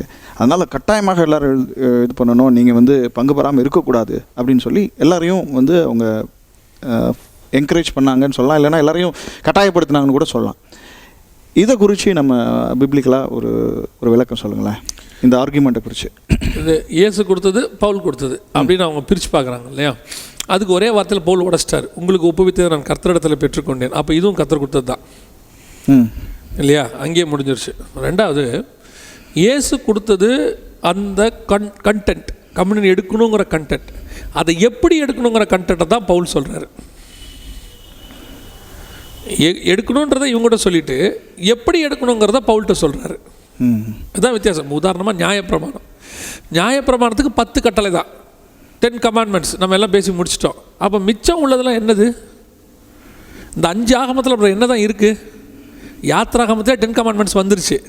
அப்போ லேவியர் ஆகமத்துலேயும் என்ன ஆகமத்துலேயும் உபாகமத்துலேயும் என்ன இருக்குது? இந்த நியாயப்பிரமாணத்தை ஃபாலோ பண்ணுற முறைமை அங்கே இருக்குது. இந்த கமாண்ட்மெண்ட்ஸை நீ எப்படி ஃபாலோ பண்ணணுங்கிறது தான் இதில் இருக்குது. அதே கான்செப்ட் தான். கம்யூனியன்றது இயேசு கொடுத்தது, அது எப்படி எடுக்கணுங்கிறது பவுல் கொடுக்குறது. சரியா? அப்போது பவுல் யாருக்கு கொடுத்தாரு, எப்படி இருக்கிறவங்களுக்கு கொடுத்தாலும் அபாத்திரமாய் போஜனமானம் பண்ணக்கூடாதுன்னு இருக்குது. எல்லாரும் எடுக்கணும், குடும்பத்தில் இருக்கிற எல்லாரும் எடுக்கணும்னா எப்படி எடுக்க முடியும்? அபாத்திரமாய் போஜனமானம் பண்ணுறவன் செத்து போவானே. உங்களுக்கு சிலர் வியாதியாக இருக்கிறார்கள், எல்லாம் இருக்கிறானே. காரணம் என்ன? வியாதியாக இருக்கிறவன் எல்லாம் தப்பாக கம்யூனியன் எடுக்கிறவன் நான் சொல்லலை. தப்பாக கம்யூனியன் எடுக்கிறவனுக்கெல்லாம் வியாதி வரும், கம்யூனியன் எடுக்காதவனுக்கும் வியாதி வரும், அது வேறு. வியாதி நிறைய பேருக்கு வரும், ஆனால் தப்பாக கம்யூனியன் எடுத்தால் கண்டிப்பாக வியாதி வரும்.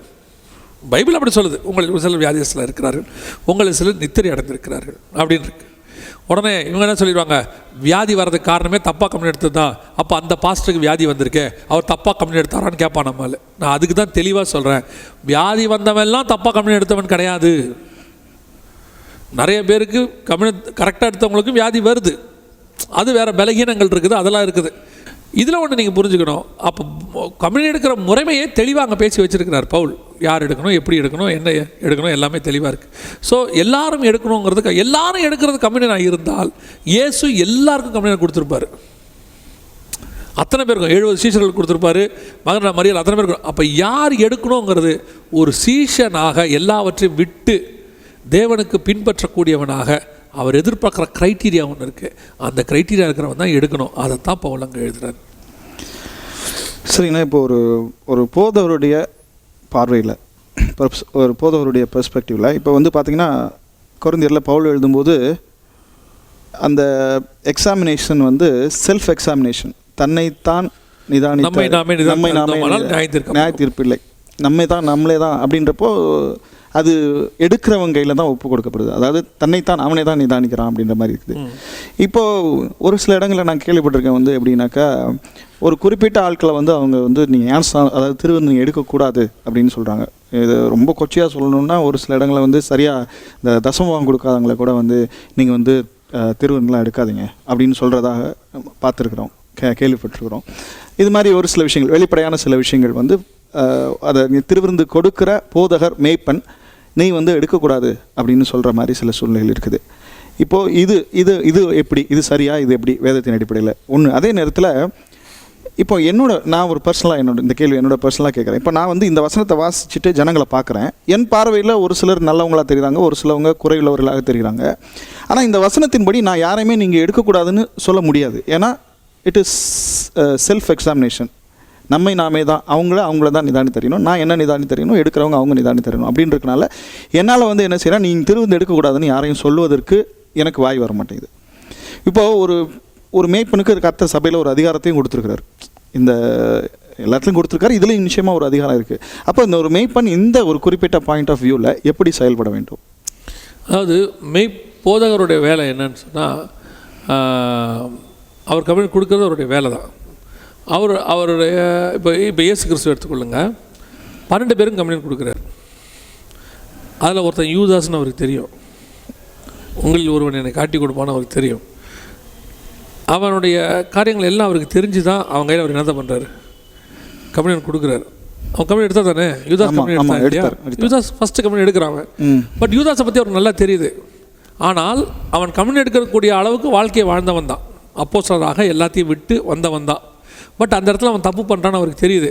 முன்பதாகவே அவங்ககிட்ட சொல்கிறாரு, எல்லாத்தையும் சொல்கிறார். வேறு அவர் எல்லாத்தையும் அவனை வந்து மன திரும்ப வைக்கிறதுக்கான எல்லா வேலையும் பண்ணுறாரு. அவர் என்னமோ அவனை கண்டம் பண்ணி துரத்திலாம் இல்லை. கடைசியாக தான் இந்த துணிக்கையை வாங்குறவன் என்னை காட்டி கொடுப்பான்னு சொல்லி அவன் வாங்கின உடனே கர்த்தர் சொல்கிறார், நீ செய்வதை துரிதமாய் செய்யன்னு கடைசியாக தான் சொல்கிறார். அவருக்கு நிறைய சான்சஸ் கொடுக்குறாரு. அதே இதுதான் நமக்கு மெத்தட். ஊழியக்காரங்களுக்கு சிலருக்கு தப்பாக தெரிவாங்க, இவங்க தப்பானவங்களும் தெரியும். இவங்களுக்கு நம்ம சொல்கிறோம், கூப்பிட்டு சொல்கிறோம், இல்லை மைக்கிலேருந்து பேரை சொல்லாமல் சொல்கிறோம், உங்களில் ஒருவன் காட்டி கொடுப்பான்ற மாதிரி. நீங்கள் ஒரு சில தப்பானவங்க இருக்கிறீங்க, நீங்கள் இதை எடுக்கக்கூடாது, அப்படி எடுக்கிறதா மனம் திரும்புங்க. மனம் திரும்பி எடுக்கிறதுக்கு நம்ம யாருக்குமே தடை கிடையாது. இன்னும் சொல்ல போனாலும் அப்பம் ரசமும் தேவனுடையது, அவருடைய சரீரம் அவருடைய ரத்தம், அதுக்கு அடையாளம் இது, அது அவருது. எடுக்க போகிறவன் அவன், வாழ்கிறதும் சாவறதும் அவன் கையில் இருக்குது. இதை கொடுக்குற வேலை மட்டும்தான் நம்மளுது. அப்போ நம்ம கொடுக்குற நாம் முதல்ல நம்ம பர்ஃபெக்டாக இருக்கணும். ரெண்டாவது அவனை கூடுமான வரைக்கும் பர்ஃபெக்ட் ஆக்கணும். ஆனால் எவனையும் கண்டம் பண்ணி உனக்கு தரமாட்டேன்னு சொல்கிற அதிகாரம் நமக்கு இல்லை. அதுவும் நீங்கள் சொன்ன மாதிரி தசமாக காணிக்கிங்கன்னா சான்ஸே இல்லை. ஏன்னா தசமாக காணிக்க கம்யூனிட் எடுக்கிறதுக்கு க்ரைட்டீரியாவே கிடையாது. ஞானஸ்தானம் எடுக்கிறதுக்கோ, ரட்சிக்கப்படுறதுக்கோ, கம்யூனிட் எடுக்கிறதுக்கோ, பரலோகத்துக்கு போகிறதுக்கோ பணம் ஒரு கான்செப்டே கிடையாது. இது எதுக்குமே பணம், நல்ல வேலை ஆண்டவர் பணத்தை வைக்கலன்னு வச்சுக்கோங்க, வச்சுருந்தா கதை முடிஞ்சு போயிருக்கோம். அப்போது கம்யூனிட் எடுக்கிறதுக்கு அவனை தடுக்கிறதுக்கு நமக்கு எந்த விதமான உரிமையும் இல்லை. ஆனால் அவனை எச்சரிக்கிறதுக்கான உரிமை நமக்கு இருக்குது. எப்போ இல்லைனா ஏசு கொடுக்காம நிறுத்தியிருக்கலாம் இல்லையா? அவன் மரணத்துக்கு எதுவான பாத்திரமாக இருந்தாலும் அவங்க கையில் அது கொடுக்குறாரு, இந்தா போ. ஆனால் உனக்கு அந்த உரிமை இருக்குது, நீ அப்பமா ரசம் எடுக்கிற உரிமை இருக்குது. அந்த அளவுக்கு வாழ்க்கை நீ அப்போ சொன்னால் வாழ்ந்துருக்கிற. ஆனால் கடைசி காலத்தில் அவன் வாழ்க்கை கெட்டு போச்சு, அங்கே தான். அப்போ இதே தான் நம்மளும் ஃபாலோ பண்ணணும். ரெண்டாவது, நம்ம யார் சரி ஆயிட்டாங்க ஆகலன்னு நமக்கு தெரியாது. ஒருவேளை நம்ம சனிக்கிழமை ஒருத்தனை பார்த்துருப்போம், கெட்டவனாக இருந்திருப்பான், அந்த சந்தர்ப்ப சூழ்நிலையில் அந்த பாவத்தை செஞ்சுருப்பான். சனிக்கிழமை நைட்டு அவன் ஆண்டவரோட ஒப்புரவாகி மனம் திரும்பி மறுநாள் காலையில் வந்து நின்ட்டான்னு வச்சுக்கோங்க தேவ சமூகத்தில், நம்ம எப்படி அவனுக்கு கொடுக்க மாட்டேன்னு சொல்ல முடியும்? அவனுக்கு கொடுத்தானே ஆகணும். அவனுக்கும் தேவனும் ஒப்புரவாயிட்டாங்களே. ஸோ ஆனால் அந்த நேரத்தில் நம்ம எச்சரிக்க வேண்டியது அவசியம். இப்படி ஒருத்தரை பார்த்தேன், மனம் திரும்புங்க, நீங்கள் ஒப்புரவானா எடுங்க, இல்லைனா எடுக்காதீங்கன்னு சொல்கிறது அவசியம். ஸோ யாரையுமே கம்யூனிட் எடுக்காத, ரட்சிக்கப்பட்டு ஞானஸ்தானம் எடுத்து அபிஷேகம் பெற்றவனை எடுக்காதன்னு சொல்கிற அதிகாரம் நமக்கு கிடையாது. ஆனால் சொல்ல வேண்டிய காஷனை சொல்லி கொடுக்கணும். அதை தான் நான் ஆரம்பத்துலேருந்து அதை தான் சொல்கிறேன். அவனுக்கு கொடுக்க வேண்டிய காஷன் ஏதோ அதை கொடுத்துடணும். தப்பான காஷனை கொடுக்கக்கூடாது. என்னை பொறுத்த வரைக்கும் தப்பான காஷன் சிகரெட் குடிக்காதுங்கிறதுலாம் இல்லை. அதெல்லாம் பேசிக். அவன் செய்யாமல் தான் வந்து உட்காந்துருப்பான். இப்போ ரட்சிக்கப்பட்ட சீசனாக வந்திருக்கோம், அதை விட மோசமான பாவம் தான் செய்வான். ரட்சிக்கப்பட்ட உடனே நம்ம செய்கிற பாவம் நார்மல் பாவத்தோட மோசமான பாவம். நீங்கள் ரட்சிக்கப்படுறதுக்கு முன்னாடி சிகரெட் பிடிக்கிறவனா இருப்பீங்க, குடிக்கிறவனா இருப்பீங்க, குதிரை ரேஸுக்கு போனா இருப்பீங்க, இதெல்லாம் தான் செஞ்சுருப்பீங்க. ரட்சிக்கப்பட்ட பிறகு இது எதுவுமே செய்ய மாட்டீங்க. இதுக்கப்புறம் உள்ள மோசமான பாவத்தெல்லாம் செய்வீங்க. ஏன்னு சொன்னால், அப்போ வெளியரங்கமாக செஞ்சீங்க, இப்போ மறைமுகமாக செய்வீங்க. இப்போ இவனை கண்டிக்க வேண்டியது வெளியரங்கமான பாவத்தையா மறைமுகமான பாவத்தையா? மறைமுகமான பாவத்தை தான் கண்டிக்கணும். அந்த கண்டிப்பை நம்ம சொல்லிவிட்டு அவனுக்கு அது கொடுக்கலாம். சரி, ஒரு மேய்ப்பன் கண்டிக்க வேண்டிய விதத்தில் கண்டிக்கணும். அடுத்த கேள்வி என்னென்னா, சில பேர் இப்போது ஒவ்வொருத்தவங்களோட டெம்பர்மெண்ட் வித்தியாசமாக இருக்கும், மன நிலைமைகள் வித்தியாசமாக இருக்கும். ஒரு சிலர் பார்த்திங்கன்னா என்ன தான் தப்பு செஞ்சாலும் அவங்க வந்து நம்ம சில நேரங்களில் உணர்வு இல்லாமல் இருப்பாங்க. சில பேர் சின்ன சின்ன விஷயங்களுக்கெல்லாம் வந்து ரொம்ப ஒரு மாதிரி உடஞ்சி போய், நான் இன்னும் ஸ்பெசிஃபிக்காக சொன்னால், சில பேருக்கெல்லாம் திருவிருந்து எடுக்காமலே உட்காந்துருப்பாங்க, சபைக்கு வந்திருப்பாங்க, ஞானஸ்தானம் எடுப்பாங்க, நல்லா ஆராதிப்பாங்க, நம்ம பார்வைக்கே ஓரளவுக்கு திருவிருந்து எடுக்கிற சிலரோட நல்லாவே தெரிவாங்க. ஆனால் திருவிருந்து எடுக்காமல் இருப்பாங்க. ஏதோ ஒரு விஷயத்தில் அவங்களுக்குள்ள ஒரு கில்ட்டி கான்சியஸ், குற்ற உணர்வு இருக்கலாம். இப்படிப்பட்டவங்கள ஒரு மேய்ப்பனாக நம்ம என்ன செய்யலாம்? அத்தனை பேரையும் திருவிருந்தில் பங்கு பெற வைப்பது தான் நம்முடைய வேலை. ஆமாம், ஏன்னா திருவிருந்தில் அவனை பங்கு பெற வச்சா தான் அவனை பரலோகத்துக்கு நித்திய ஜீவனை சொந்தரிக்க முடியும், இல்லைன்னா போக முடியாது. ஆமாம், அத்தனை பேரையும் அந்த திருவிருந்துக்குள்ளே வர வைக்கணும். ஆமாம், அதான் வேலை. ஏசு ஏன் யூதாஸ் கொடுத்தாரோ அது ஒரு திட்டம். அவன் பரலோகத்துக்கு வரணுங்கிறத ஒரு வாஞ்ச, அதுக்கான வழி இருக்குது. ஆனால் அவன் சரியாக எடுக்கலை. அதான் கான்செப்ட். அதே மாதிரி தான் சபையில் வர எல்லாரையுமே கம்யூனி எடுக்க வைக்க வேண்டியது நம்முடைய வேலை. அவங்கள ஒப்புரவாக்கி சரியாக்கி வர வைக்க வேண்டியது. ஒரு சிலர்லாம் வந்துட்டு என்னென்னா உண்மையிலே பர்ஃபெக்டாக இருப்பாங்க, ஒரு சில கில்ட்டி கான்ஷியஸ்னால எடுக்காமே உட்காந்துருவோம். நான் சரியில்லைன்னு சரியில்லைங்கிறதுனால எடுக்காமல் போகக்கூடாது, சரிப்படுத்தி கொண்டு எடுக்கணும். சரியில்லைன்னா வாழ்நாள் முழுக்க சரியில்லை தான். ஆனால் ஏதோ ஒரு மாம்சத்தில் இருக்கிற வரைக்கும் ஏதோ ஒரு குறை நம்மக்கிட்ட என்ன செய்யுது, இருந்துகிட்டே இருக்குது. அந்த குறையின் நிமித்தம் நம்ம ஒவ்வொரு இந்த வாரம் ஒரு குறை சரி பண்ணிட்டோம், அடுத்த வாரம் வேறு குறை, அதனால் அதுக்கு அடுத்த வாரம் வேறு குறை. இந்த குறையை பார்த்துக்கிட்டே இருந்தீங்கன்னா நீங்கள் எடுக்க முடியாது, கடைசி வரைக்கும் முடியாது. சரி பண்ணி ஆண்டவரே நான் எடுக்கணும், கம்யூனிட்டி சரியாகணும், என்னை ஒப்புரவாக்கும். நீனோட தெரிஞ்சுக்கணும், இந்த எடுக்கிற கம்யூனிட்டி இருக்குது, ரத்தம் இருக்குது, அது பரிந்து பேசுகிற ரத்தம். அதோடய சுபாவமே பரிந்து பேசுகிறது. நீங்கள் ஒப்புரவாகிட்டு அதை வாங்கிட்டீங்கன்னா அது உங்களுக்காக தேவன்கிட்ட பரிந்து பேசும். நீங்கள் ஒப்புரவு இல்லாமல் அக்கிரமாக எல்லார் எதிரிலையும் நான் கம்யூனிட்டி எடுக்காட்டி தப்பாக நினைப்பாங்களே, எல்லார் எதுலேயும் கை நீட்டி வாங்கிட்டு ஆனால் உள்ளுக்குள்ளே அந்த பாவத்தையோ அல்ல செய்கிற அந்த அக்கிரமத்தையோ தொடர்ந்து செய்வீங்கனால் அது கொள்ளுகிற ரத்தம். ரெண்டும் அதுதான். பத்திரமா போஜனம் பண்ணுறது அதுதான். நீங்கள் ஒப்புரவாகி பாவியகன் மேல் கிருபையாயிரும்னு சொல்லி நீங்கள் அதை எடுக்கும்போது அது உங்களை காப்பாற்றுகிற ரத்தமாக மாறிடும். அது மகாபரிசுத்தத்தில் பிதா கிட்ட பரிந்து பேசுகிற ரத்தமாக மாறிடும். ஆமென். அதான் அதோடைய கான்செப்ட். அதனால் எல்லாருமே கம்யூனியன் எடுக்கணும். நான் என்னை பொறுத்த வரைக்கும் எல்லோரும் எடுக்கணும். கம்யூனியனை பொறுத்த வரைக்கும் பாவியை மாற்றிடும், அநியாயக்காரனை கொண்டுடும். நம்ம அநியாயக்காரனை இல்லாமல் பாவின்னு ஒத்துக்கிட்டோம்னா அது கண்டிப்பாக மாற்றிடும். அதனால் எல்லாரும் கம்யூனியன் எடுங்க, ஒப்புரவாகி எடுங்க, சரியாகி எடுங்க, சீசனாகி எடுங்க. அதை விட ஒரு படி மேலாக இருந்து கொடுங்க. That's important. நல்ல ஒரு கம்ப்ளீட்டான ஒரு நிறைவான ஒரு வார்த்தையை சொல்லி முடிச்சிங்க. கர்த்தருக்கு ஸ்தோத்திரம். எனக்கும் என்னை போன்ற சில போதகர்களுக்கும் இது நல்ல ஒரு இந்த விவாதம் ஒரு நல்ல கைடாக, ஒரு ஸ்பிரிச்சுவல் கைடாக இருக்கும் என்று சொல்லி கர்த்தருக்குள்ளே விசுவாசிக்கிறேன். இதை நாம் பார்க்கலாம், அநேகருக்கு இதை நாம் பார்க்கும்படி பரிந்துரை செய்யலாம். ஒருவேளை இதை குறித்து இன்னும் உங்களுக்கு சில ஆழமான கேள்விகளும் சந்தேகங்களும் இதற்குள்ளே குறித்து இருக்கும்னு சொன்னால் நீங்கள் எங்களை தொடர்பு கொள்ளுங்கள், இல்லைன்னா அந்த கமெண்ட்ஸ் அதிலெல்லாம் நீங்கள் தெரியப்படுத்துங்க. கர்த்தருக்கு சுத்தமானால் இதை குறித்து நம்ம தொடர்ந்து